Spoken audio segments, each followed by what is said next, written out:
आज आप सभी के सामने है आकाश परमाल जी।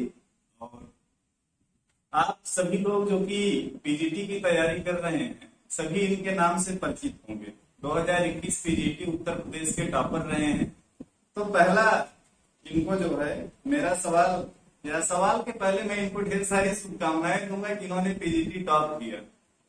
और उसके बाद मेरा पहला सवाल ये है कि पीजीटी में सिलेक्शन होना तो एक सामान्य बात है, लेकिन पीजीटी में रैंक 1 लाना ये खास बात है। तो ये जो जर्नी है इसी पे पूरी चर्चा होगी आकाश जी के साथ। और पहला इसमें सवाल है कि तैयारी कैसे किया जाए। तो जैसा कि मैंने आप सभी से ये पूछा हुआ था कि कौन कौन से सवाल इनसे किए जाएं जो कि आप सभी के लिए, आपकी तैयारी के लिए यूजफुल रहेंगे, हेल्पफुल रहेंगे। तो पहला सवाल है कि तैयारी कैसे किया जाए। आकाश जी आपको बताएंगे कि कैसे तैयारी करें कि पीजीटी में जो है रैंक 1 लाए। सबसे पहले तो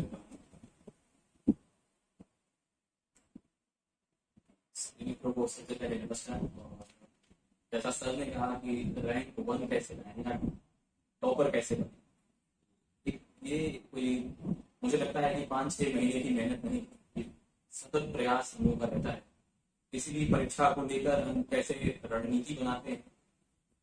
खासतौर पे आजकल जो मैं अपने साथियों को देखता हूँ तो सब लोगों की आदत ये है कि हम लोग 2 नाव की सवारी करते हैं। एक पैर इधर है, दूसरा पैर इधर है कि इसमें भी हो जाए वो अच्छा है और इसमें हो जाए वो अच्छा। सबसे पहले बहुत टारगेटेड हम लोग को करनी चाहिए। और जहां तक मेरी बात रही कि सर ने कहा कि टॉपर लोग जो है कैसे बने, जर्नी बहुत कह सकते हैं आप लंबी रही है। नवंबर 2017 में मैं पहली बार नेट हुआ, जुलाई 2018 में मैं नेट हुआ, दिसंबर 18 का नेट, और फिर तब जाके कहीं जून 2019 में सर मेरा तैयार। बहुत संघर्ष रहा और बार बार जेआरएफ एक दो क्वेश्चन से रह जाता। मैं इससे क्रॉस क्वेश्चन करूंगा, आप पहले बताइए। तो जेआरएफ एक दो क्वेश्चन से हर बार रह जाता। ऐसा नहीं था कि बहुत कम, जनरल कैटेगरी की कट ऑफ आप समझते हैं तो बहुत आई जाती है। और भगवान की दया से किसी तरह से मैं मानता हूँ कि ये जेआरएफ हुआ था। बाद में भी हम लोगों ने जैसे एमपी एसएम को प्रेशर दिया, वहां पे 2-3 क्वेश्चन से मैं बाहर हुआ। हरियाणा मैंने दिया था, वहां मैंने 100 में 88 क्वेश्चन सही किए हैं। वहां इंटरव्यू में मुझे 12.5 में, हरियाणा में थोड़ा बेहतर हो सकता है, तो उन्होंने मुझे 5 नंबर दिए थे, इसमें बाहर। फिर मैंने दिल्ली पीजीटी भी दिया। आप सबको भी दिल्ली पीजीटी देना चाहिए क्योंकि बहुत ओपन एग्जाम है, 4th फर्स्ट क्लास है। अगर आपका है तो आप उसमें अप्लाई कर सकते हैं। बीएड को बाद में करने के लिए आपको अवसर देते हैं। वहाँ पे भी सर 7 सीटें हैं और उसमें मेरी सेकेंड वेटिंग जनरल कैटेगरी। उसका कारण ये था कि 2 सीटें जो है पीएचडी का, जनरल कैटेगरी में सिर्फ 5 सीटें बची। एक पहली वेटिंग के रणविजय सिंह थे, सेम हम लोग की मार्क्स सेम थे 192.1 से। लेकिन इंटरेस्टिंग ये था कि वो एज में मुझसे ज्यादा थे, दूसरे लोगों का वेटेज था वो भी पहली वेटिंग में थे और मैं दूसरी। उसके बाद ही पीजीटी का एग्जाम हुआ अगस्त 17 में, और तैयारी वाला लेवल तैयारी का लेवल कंटिन्यू मेंटेन रहा। तो इसलिए ये नहीं है कि टॉपर एक दिन में या 6 महीने साल में, एक कंटिन्यू। और मुझे मेरा मानना अपना है कि कोई भी टॉप कर सकता है। शर्त यही है आपके सामने कि आप पूरा सिलेबस याद रखिए, सिलेबस के अकॉर्डिंग पढ़िए, अनार्थक चीजों को पढ़ने से बचिए। अब मेरा एक क्लास क्वेश्चन है, जैसा कि आपने बताया कि आपने यूजीसी नेट 3-4 बार पास किया, जेआरएफ पास किया।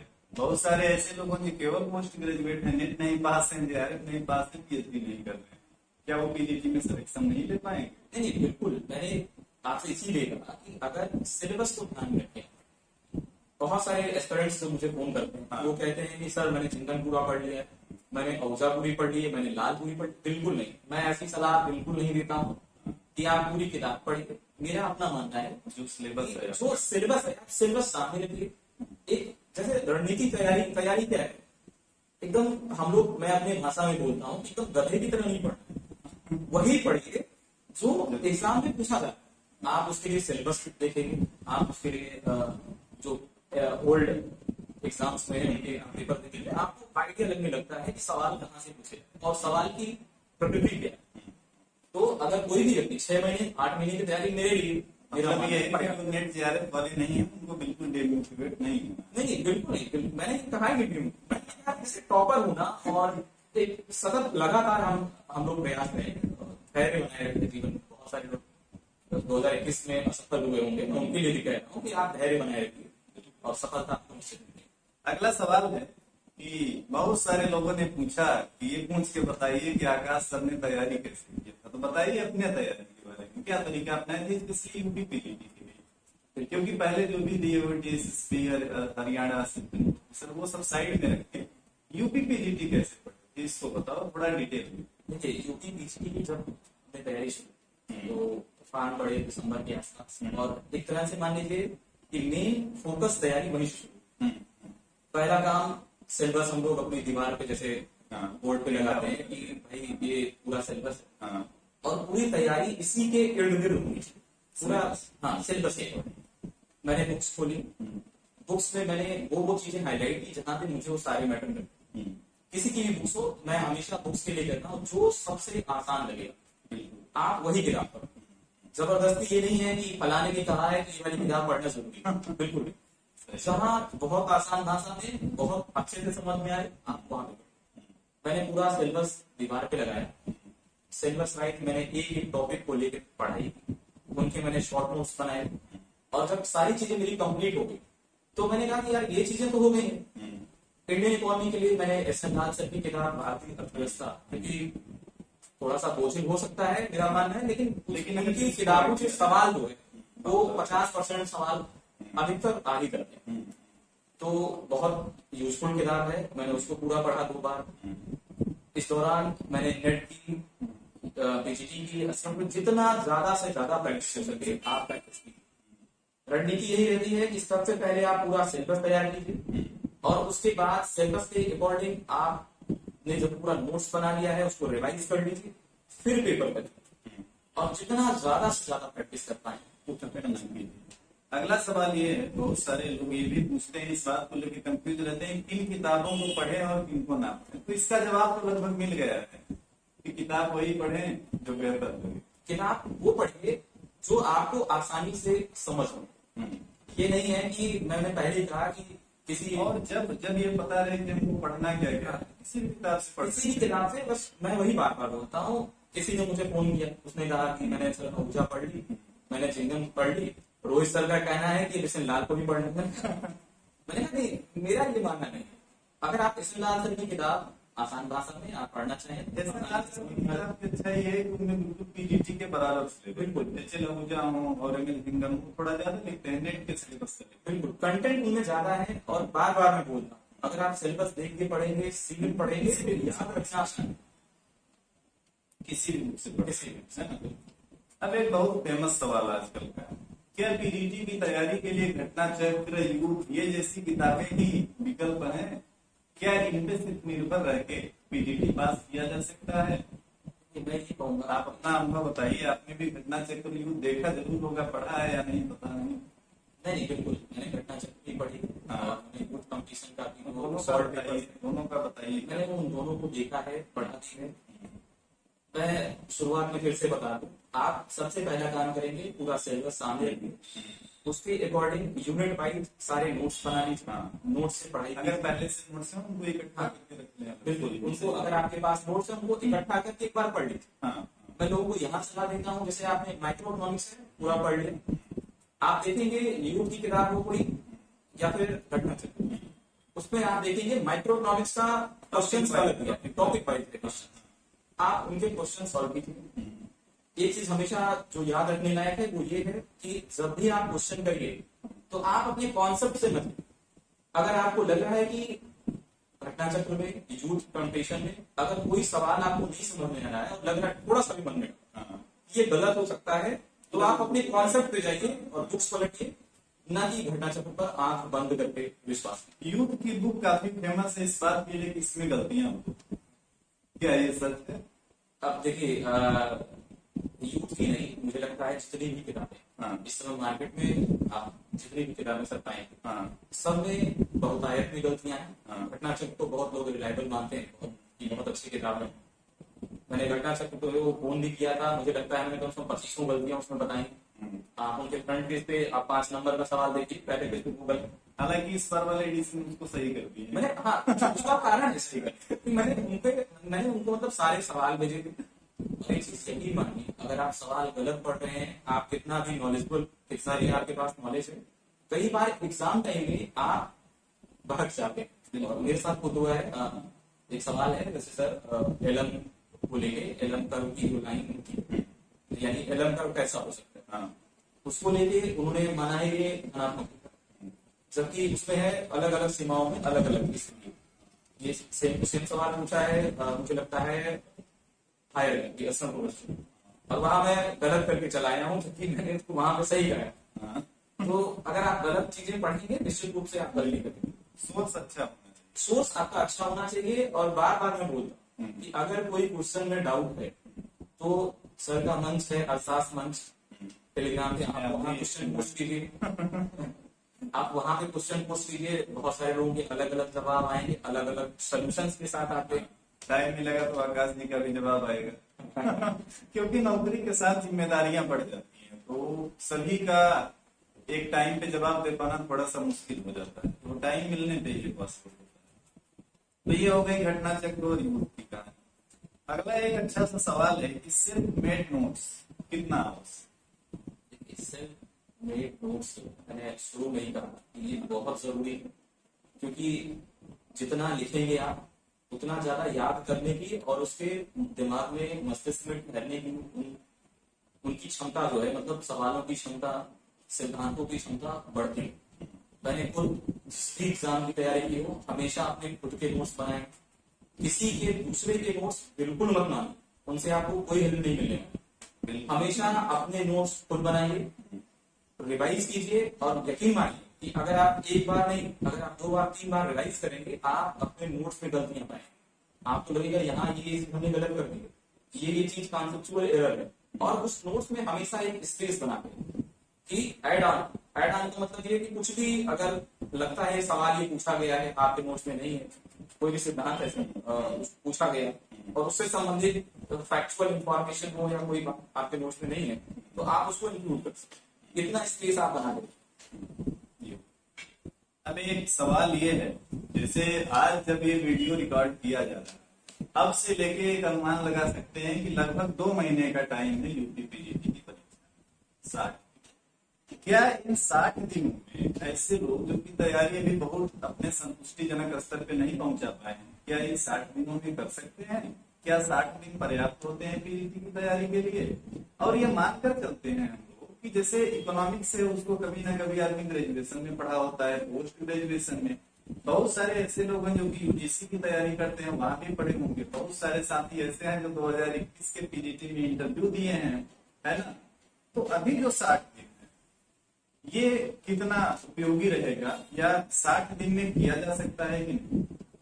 इसमें 2 चीजें मैं बोलूंगा। एक तो आप, मैं फिर से वही जाऊंगा, आपने जो भी नोट्स पूर्व में बनाए, हाँ, और अगर नहीं बनाए हैं तो आप किसी दूसरे की नोट्स की इस समय सहायता ले सकते हैं। हाँ, आपके पास समय टाइम बचेगा थोड़ा सा। टाइम टेकिंग, नोट्स लिखना टाइम टेकिंग। आप दूसरे के नोट्स से अगर पढ़ पाए तो आप उनसे पढ़े। और एक होता है जैसे 60 दिन है आपके पास, आप उसमें फिक्स कीजिए कि 5 दिन तो आप कहीं ना कहीं खराब करेंगे। हो सकता है हेल्थ इश्यू हो, एग्जाम, बहुत सारी चीजें हो सकती है। आपके पास 55 डेज बचे, उसमें से 15 दिन आप केवल और केवल प्रैक्टिस करेंगे। अब आपके पास कितने दिन बचे? अब आपके पास बचे हैं केवल 30 दिन। और उस 30 दिन में आप हर यूनिट को उसकी एक तरह से कितना उसमें कंटेंट है, उस कंटेंट के हिसाब से टाइम बांट दीजिए, उसके हिसाब से उसकी तैयारी कीजिए। मुझे लगता है कि सबसे ज्यादा अगर कोई चीज अगर आपको अफेक्ट करती है इस दौरान, तो वो एक ही चीज अफेक्ट करती है कि आप अपनी तैयारी में चीजों को किस तरह से इंपॉर्टेंस देके आगे बढ़ रहे हैं। महत्वपूर्ण, जैसे बहुत सारे एग्जाम ऐसे होते हैं जिसमें हम बिल्कुल समय नहीं दे पाते हैं, लेकिन ये एग्जाम को अगर आपने टारगेट बनाया तो आपको हमेशा ये चीज याद रखनी पड़ेगी कि किस तरह से आप अपने सिलेबस को कम से कम एक बार जरूर पूरा पढ़िए। और जैसे मैंने ज्यादा से ज्यादा समय देके उसकी प्रैक्टिस की जरूरत है। बिना प्रैक्टिस के अगर आप जाएंगे एग्जाम्स में तो सबसे ज्यादा एक चीज होती है, लोग बताते हैं कंफ्यूज हो। सवाल आया एक, उसमें 2 विकल्प थे, तो बिल्कुल आप छांट के अलग देते हो, ये नहीं भाई, ये तो नहीं, लेकिन दो बचते हैं उसमें जो वो बचते हैं सारा सिस्टम उसी में गड़बड़ होता है। तो आप उस पर फोकस कीजिए, मिशन नहीं सकता। एक अगला सवाल है, जो हमारे यहाँ यूपी पीजीटी का सिलेबस है वो देखा जाए तो लगभग 6 पार्ट में बटा हुआ है। Micro trade, public finance, monetary economics, Indian economic, थोड़ा सा स्टैटिक्स है और एक दो टॉपिक ग्रोथ का है। तो अब ये जैसे कि माइक्रो से ज्यादा सवाल आते हैं, तो माइक्रो पे ज्यादा ध्यान देना चाहिए या सभी यूनिट पे बराबर? क्या ऐसा है कि माइक्रो से ही ज्यादा सवाल आएंगे? ये चीज तो मुझे लगता है कि जहाँ पे बहुत पहले क्या होता यूजीसी नेट वगैरह करते थे, सिलेबस फिक्स था, वहाँ आज भी लिखा हर यूनिट से इतने सवाल पूछे, 10 पर वो कभी फॉलो नहीं करते हैं। ये मजे की बात, वो कभी फॉलो नहीं करते।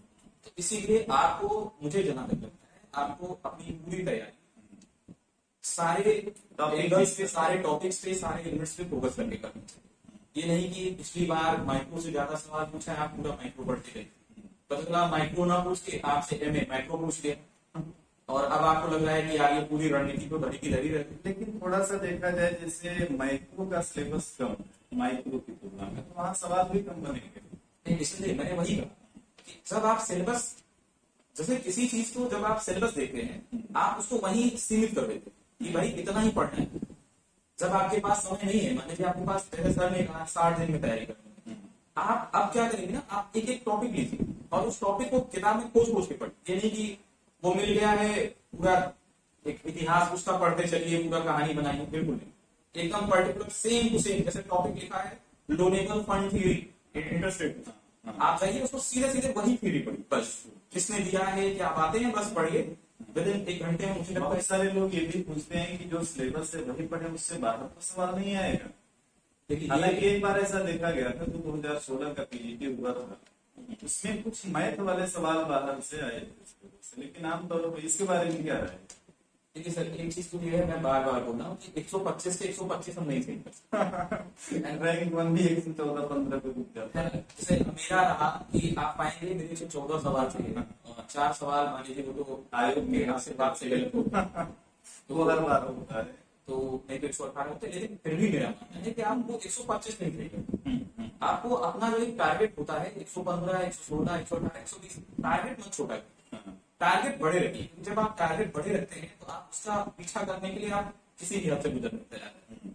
और जब आप शुरू में टारगेट अपने अकॉर्डिंग रखते हैं, नहीं 105, 110 बस इसी तरह से हो जाने, तो फिर आप बाहर हो जाएंगे। सही, ये आपको इंटरव्यू देने का एक्सपीरियंस, बस वो एक्सपीरियंस ही रहता है। अच्छा, एक और बहुत अच्छा सवाल है, बहुत सारे लोग ये मैसेज करते हैं, पूछते हैं कि उन्होंने पढ़ तो सब कुछ लिया है, लेकिन जब वो सवाल सॉल्व करते हैं तो उसमें गलत हो जाता है। इस समस्या को कैसे सॉल्व किया जाए? जैसे आपने कहा कि पढ़ तो वो सब कुछ पूरा लिया। कंटेंट हमने पढ़ लिया, हाँ, और जब हम सवाल कर रहे हैं सर तो गलती हो रही है। अर्थशास्त्र मंच जो ग्रुप है, इसमें भी प्राय ऐसे सवाल आते रहते हैं, पढ़ तो सब कुछ लिए हैं लेकिन सवाल नहीं हो पा रहा है, तो इसको कैसे किया जाए?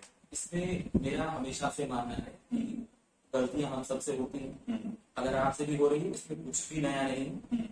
ज्यादा से ज्यादा और प्रैक्टिस शुरू कीजिए, क्योंकि प्रैक्टिस आपको परफेक्शन की तरफ ले जाएगा।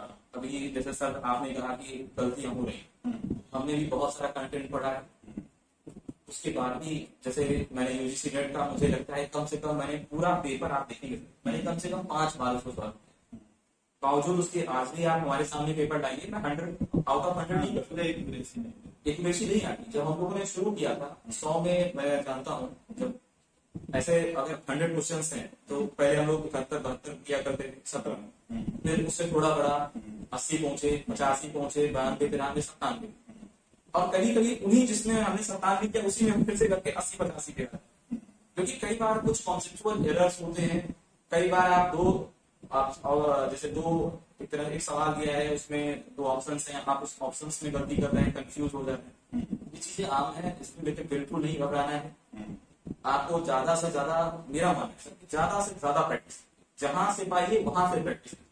शर्त यही है कि अगर कहीं पे कॉन्सेप्चुअल एरर आ, हाँ, तो आंख बंद करके पढ़ो। आंख बंद करके मत मानिए कि यूप वाले ने सही किया है, घटनाचक ने सही किया है, किसी टेस्ट सीरीज ने सही किया। हम लोगों ने सर, मैंने तो कहा कि हमने एजीपी पे थोड़ा बहुत हम लोगों ने कहा, उसमें भी अभी हम लोग पाते हैं कुछ 2-4 सही एरर रहते हैं, लोग बताते हैं। मेरा मानना है कि आप ज्यादा से ज्यादा प्रैक्टिस कीजिए, ये समस्याएं जो है निस्तारित। अगला सवाल ये है, टेस्ट सीरीज कितना महत्वपूर्ण? आपने अपनी तैयारी के दौरान कितनी टेस्ट सीरीज ज्वाइन किया था? हर टेस्ट सीरीज में आपका स्कोर क्या रहता है? ये जो आपने सवाल किया सर कि टेस्ट सीरीज में हाँ, आपकी भी टेस्ट सीरीज मुझे लगता है उसमें तो टॉप करते थे। प्रिपरेशन में जो है सर बहुत अच्छा टेस्ट बनाते थे, अच्छे अच्छे क्वेश्चन रखते थे। कभी कभी हम लोग एक दो एरर्स, अगर ह्यूमन एरर्स या कोई एरर्स रहता हम लोग माफी करते थे। लेकिन मेरा अपना मानना रहा है कि जैसे मैंने और भी कोचिंग की टेस्ट सीरीज दी है और मुझे नाम लेने में कोई हिचक नहीं होती। हमने एसपी सिंह के यहाँ पे टेस्ट सीरीज की, एसपी सिंह इलाहाबाद की कोचिंग, इसमें वो ऑफलाइन में ऑफलाइन में अच्छे माने जाते हैं, पर मेरा ऐसा बिल्कुल माना। हाँ, उन्होंने, मुझे लगता है जब मेरी फर्स्ट रैंक लगी, उन्होंने मेरे नाम वगैरह को भी उन्होंने इस्तेमाल किया, इसकी मैंने कोई ना तो मैं उन्नति की है और ना मैंने वहाँ कोचिंग की है। हाँ, 2-4 बच्चों ने फोन किया, उन्होंने कहा भैया आप यहीं पे पढ़े हैं? मैंने कहा बिल्कुल नहीं है, कहीं नहीं पढ़े। मैं कहीं नहीं पढ़ा हूँ, मैंने कहीं कोचिंग नहीं की है। हाँ, मैंने टेस्ट सीरीज उनके पढ़ी और मुझे लगा वो टेस्ट सीरीज मेरे जीवन की सबसे वाहियात टेस्ट सीरीज। 125 में नहीं सर, मुझे इतना दुख हुआ कि इतना अच्छा टीचर और उसकी टेस्ट सीरीज में 125 में 12 गलतियां, 13 गलतियां, 15 गलतियां आए दिन होती थी। हम लोग लगातार उसको भेजते रहते थे कि ये सर यहाँ एरर हुआ, वहाँ एरर हुआ, ये चीज सही नहीं है, ये सवाल सही नहीं है। और इससे मेरी अपनी रिस्पॉन्सिबिलिटी भी बनी कि मेरे साथ, मैं अपने साथ 4-5 लोगों को और लेके चलता हूँ, मैंने उनको भी टेस्ट सीरीज ज्वाइन कराई। वो मुझे गालियां दे रहे हैं, क्या टेस्ट सीरीज है, अपनी भाषा में बोलते हैं क्या टेस्ट सीरीज है, क्या जो है इतना खर्चा भी कर लो, 50 रुपए टेस्ट का है और एक्यूरेसी नाम की कोई चीज नहीं। हमने शिकायत भी की थी उनसे, उन्होंने कहा नहीं, बहुत विश्वसनीय लोग हैं जो एक सीरीज बना रहे हैं, मुझे खुशी भी आई थी। तो मैंने एक टीजीटी ज्वाइन किया था, बाद में मैंने टीजीटी का गुणता देखा था, सेम टू सेम है, एक भी सवाल उससे एग्जाम, इम्पोर्टेंट है एक भी सवाल उससे एग्जाम में आए नहीं। तो इसीलिए अगर आप टेस्ट सीरीज लीजिएगा तो देखिएगा थोड़ा रिलायबल हो और जो आपको बेनिफिट। कितने दिन पहले टेस्ट सीरीज ज्वाइन करना है? परीक्षा के कितने दिन पहले? मुझे तो लगता है कि जैसे अगर आपका सिलेबस पूरा हो गया, हाँ, पूरा सिलेबस आपने नोट्स बना लिया, आप तैयार कर लिए, हाँ। आपको इस समय आप टेस्ट अपने खुद को जो है टेस्ट कर रहे हैं अलग अलग किताबों से, अलग अलग पेपरों से, तो आप टेस्ट सीरीज ज्वाइन कर सकते हैं। और मुझे लगता है कि टेस्ट सीरीज एकदम एग्जाम के पहले तक मतलब 5-7 दिन पहले ऐसा कीजिए वो टेस्ट सीरीज। कम से कम ये रहे कि आमतौर पर सभी टेस्ट सीरीज में 10 टेस्ट रहता है, तो परीक्षा से लगभग 15-20 दिन पहले कोई ज्वाइन करता है तो एक बार टेस्ट देगा, फिर अपना गलतियां देखेगा, तो एटलीस्ट एग्जाम से 15-20 दिन पहले कर देगा। एग्जाम से 15-20 दिन पहले करें और एग्जाम के 4-5 दिन पहले तो बिल्कुल टेस्ट लें, क्योंकि कई बार ऐसा होता है कि डिमोटिवेशन के भी चांसेस है, आप उससे बचिए। तो ये ऐसे सवाल थे जो कि पूछने जरूरी थे आपसे। अब इनके साथ आप जो है कुछ मिनट में अपने माध्यम से बताइए शॉर्ट में कि अभी कैसे क्या करना है। ये तो वो सवाल थे जिसका जवाब आपने दिया। अब आप बताइए सभी को कि कैसे पढ़ें, 2-3 मिनट, ज्यादा नहीं। जैसे मैंने शुरू में ही कहा कि आप सिलेबस अपने सामने रखिए, इम्पोर्टेंट है सिलेबस, तो नाव सवारी मत करिए कि एक बार इस वाले में दूसरा उस वाले में, समस्या आपको होनी है उससे, क्योंकि हमेशा जो टारगेट होता है वो निश्चित होना चाहिए। आप स्वयं अनिश्चितता में गिरे हैं, जितने लोगों का सिलेक्शन सर नहीं होता, मैं अधिकांश को देखता हूँ वो अयोग्य नहीं है, सब कोई अयोग्य नहीं, रणनीतियों में कमी, रणनीति में कमी है, वो तय नहीं कर पा रहे, वो अपनी प्राथमिकताएं नहीं तय कर पा रहे कि किसको महत्व दें। ऐसे एग्जाम जैसे यूपी टीजीटी का एग्जाम है, एकदम ओपन एग्जाम है पूरी तरह से, कोई आपसे एक तरह से कोई प्रोफेशनल डिग्री नहीं मांग रहा है, पीएचडी नहीं मांग रहा है, बीएड नहीं मांग रहा है, एमएड नहीं, कुछ भी नहीं मांग रहा है, सीधे सीधे आप एमए पास किए और सीधे आपको एग्जाम में बैठ के सेलेक्ट होने का अवसर है। ऐसे में आप सिलेबस पूरा याद रखिए, उस सिलेबस के अकॉर्डिंग जितना ज्यादा से ज्यादा कंटेंट आपके पास है उनको पढ़िए, याद कीजिए, दोहराइए, साथ ही साथ प्रैक्टिस कीजिए। प्रैक्टिस आपको बहुत आगे ले जाएगी। कई बार ऐसा होता है कि प्रैक्टिस में ऐसे क्वेश्चन मिलते हैं कि उस एंगल से हमने सोचा ही नहीं है, नहीं समझ में आ रहा है, किताबों से मजा नहीं आ रहा है प्रैक्टिस का, आप ऑफिशियल वेबसाइट पे जाइए, चाहे वो छत्तीसगढ़ की हो, राजस्थान की हो, यानी जो असिस्टेंट प्रोफेसर या पीजीटी के एग्जाम जो वहां पे भी होते हैं। दिल्ली आप एसएससी के पेपर देख सकते हैं, आप यूपी के, एमपी के सारे पेपर्स अवेलेबल हैं ऑनलाइन, उन पेपर्स को डाउनलोड कीजिए, आंसर भी डाउनलोड कीजिए, ऑफिशियल आंसर भी डाउनलोड कीजिए और उनसे उस कंटेंट को सॉल्व कीजिए। निसंदेह मुझे लगता है सफलता। अभी अभी मेरे माइंड में एक सवाल आया। अभी कुछ दिन पहले ऐसी तमाम यूनिवर्सिटी है जिसका पोस्ट ग्रेजुएशन का रिजल्ट है, पीजीटी फॉर्म चल रहा था उसी टाइम, तो उन सभी ने अप्लाई किया पीजीटी। बीच बीच में ऐसे सवाल मुझसे पूछते रहते हैं वो स्टूडेंट, क्योंकि अभी जस्ट पास आउट, वो पूछते हैं क्या वो सिलेक्शन ले पाएंगे कि नहीं। अभी जस्ट जैसे फ्रेशर इसी साल पोस्ट ग्रेजुएट हैं, उनके सिलेक्शन की क्या संभावना है? कि मैं हमेशा बोलता हूँ उनके सिलेक्शन की सबसे ज्यादा संभावना है ना, क्योंकि क्योंकि वो सब कुछ उनका ताजा है। वो जो एमए का जो पूरा मैटर है उनके माइंड में वो ताजा है। मैंने वही कहा कि आप सिलेबस देखिए और उसी के अकॉर्डिंग पढ़ेंगे, कोई भटकाव नहीं चाहिए। और अगर मुझे लगता है 3 महीने 4 महीने से आप पढ़ाई कर रहे होंगे और अब बचे 2 महीने में आपने जो भी नोट्स बनाए, नहीं नोट्स बनाए हैं, किसी और के नोट्स से रिवाइज की। मैं तो बुक्स को भी बताता हूँ कि एक आर्गुप्ता की गाइड आती, वैसे मैं गाइड वगैरह से बहुत संतुष्ट नहीं रहता, कम टाइम है तो लेकिन अगर आपके पास टाइम कम है तो आप आर्गुप्ता की गाइड से पढ़ाई कर सकते हैं। और उसमें भी आप कंटेंट पढ़ेंगे, सवाल बहुत वाहियात है वहां, सिर्फ और सिर्फ कंटेंट पढ़िए, नहीं सवाल से आप कंफ्यूज हो। तो हम क्यों ऐसे कंफ्यूजन क्रिएट, सिर्फ सवाल पढ़िए, सिर्फ कंटेंट पढ़िए।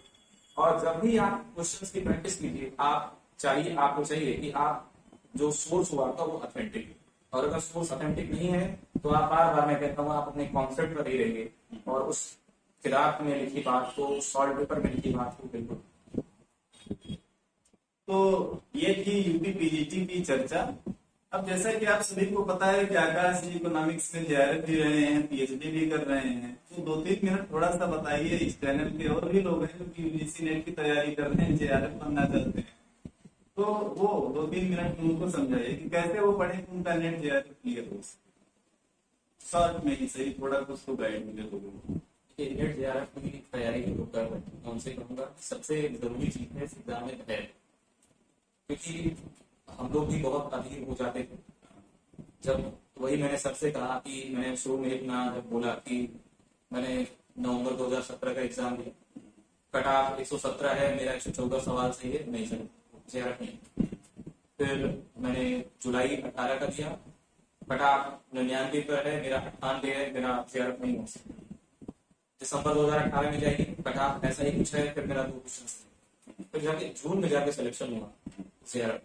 तो एक चीज जो मैंने पाई कि जब हम लोग जेआरएफ का एग्जाम दे रहे होते, साथ ही साथ हम अपनी पूरी प्रतिष्ठा गाँव पे बिल्कुल, हमको लगता है कि ये वाला एग्जाम यार बताओ, एक छोटा सा एग्जाम नहीं निकल पा रहा है, तो एक सब्जेक्ट है, पर चूंकि प्रश्नों की प्रकृति ऐसी है उसमें वो लोगों ने थोड़ी कठिनाई भी डाली।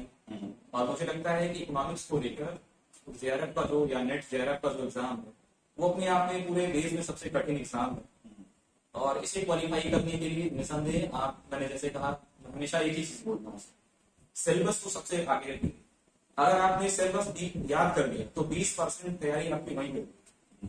पूरा सिलेबस याद रखिए, हर यूनिट का, हर टॉपिक का अलग अलग नोट्स बनाइए, उन नोट्स को रिवाइज कीजिए। और हमेशा याद रखिए कि जब भी आप यूजीसी नेट की तैयारी कर रहे हो, उस दौरान जो भी पेपर्स आप सॉल्व करेंगे उस पर जरूर ध्यान दीजिए कि वो पूरा का पूरा सोर्स आपका ऑथेंटिक होने का मतलब, जैसे सर आपको मैं बताऊँ, यूथ की किताब सबसे पहले मार्केट में आती है, सबसे ज्यादा दिखती है, मेरे पास यूथ की सारी किताबें पढ़ी हुई। तो होता ये है कि लोगों से फाल्ट कहाँ पे आता है, जैसे पेपर हुआ, आंसर की आई, उन्होंने उसी समय पब्लिश कर दिया, रिवाइज आंसर की उन्होंने, तो उसकी वजह से एक एरर आता है कि हर बार आप देखेंगे कि 2 सवाल, 3 सवालों के उत्तर बदलते हैं। इनकी प्रैक्टिस बुक्स में या इनके सॉल्व पेपर्स में उन सवालों के उत्तर नहीं दिए होते।